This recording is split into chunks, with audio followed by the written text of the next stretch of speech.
Para hindi na nakakatuwa to mga boss ha. Isang star lang yung nadagdag sa 10 games ko. 105 star nagsimula at natapos ng 106. Welcome to Mobile Legends. Sasabi ko rito, isang game na lang tapos matutulog na ako. Maya may jungle cadit ha. Tangina, nahihilo na ako. Pero okay lang, hindi ko muna ginudge kasi pare, minsan yung mga ganyang meta, gumagana yan. Masarap na lang mapunta sa kalaban eh oh. Imbis na makatulog ng payapa, matutulog ng galit eh. Ito pa naman yung masarap ipanalo, yung last game guys. Kahit 100 talo pa yan, basta panalo yung last game, masarap itulog yan. Kaso pare, kumana ng jungle Valentina oh.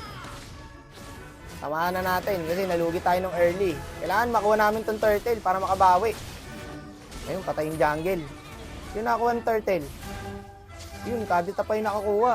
So napapansin ko rito, parang tumataba yung Leslie pre. Parang lahat ng kills napupunta sa Leslie. Pang counter kasi sa Leo yan ni Jungle Valentina. Ayan, kinuha niya yung kabayo. Pag sakay sa kabayo, patay ang gago.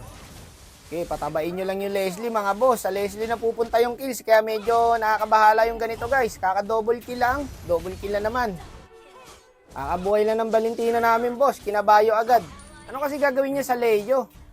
Pinag-aaralan kasi paglalabas ng meta boss. Hindi yung basta-basta lang. Ito may plano sila boy.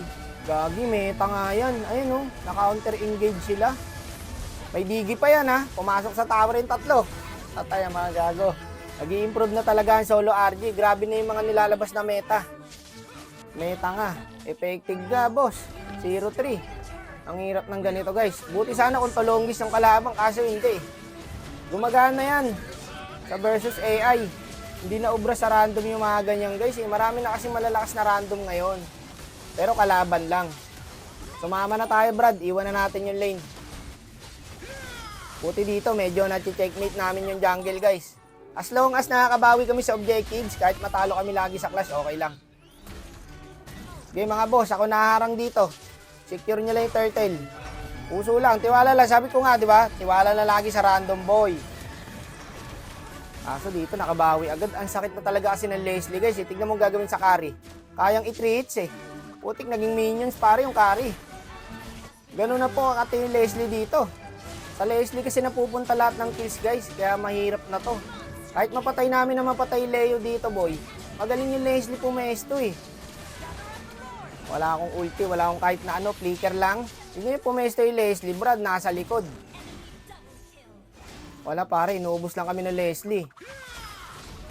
Unahin muna natin to. Create yung Leslie, pare, patay ako rito.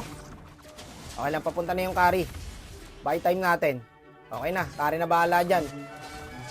Kaso, naka-flicker lang din. Kaya to boy, nararamdaman ko. Teka, baka umulti yung Leslie boy eh. Advance ako mag-isip eh. Ayun no, ayun na yung Leo, patay ako. Digi ulti pre, nice. Kaso wala tayong skills.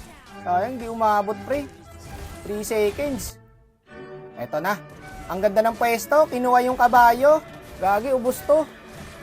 Patay ang gago. Pwede ka ha.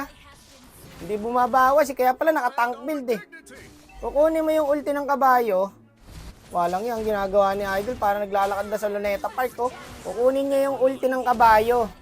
Naka Thunderbelt siya tsaka Brute Force. Ayan, surrender. Panindigan nyo mga boss. Paglalabas kayo ng meta, putik na yan. Hindi pa nakakalublob yung kadita, patay na si Leslie. Ang kati na Leslie guys. Kung maglalabas kayo ng meta, tapusin nyo. Huwag kayo iiyak, surrender kayo. Gagawin nyo yung drop tapos surrender.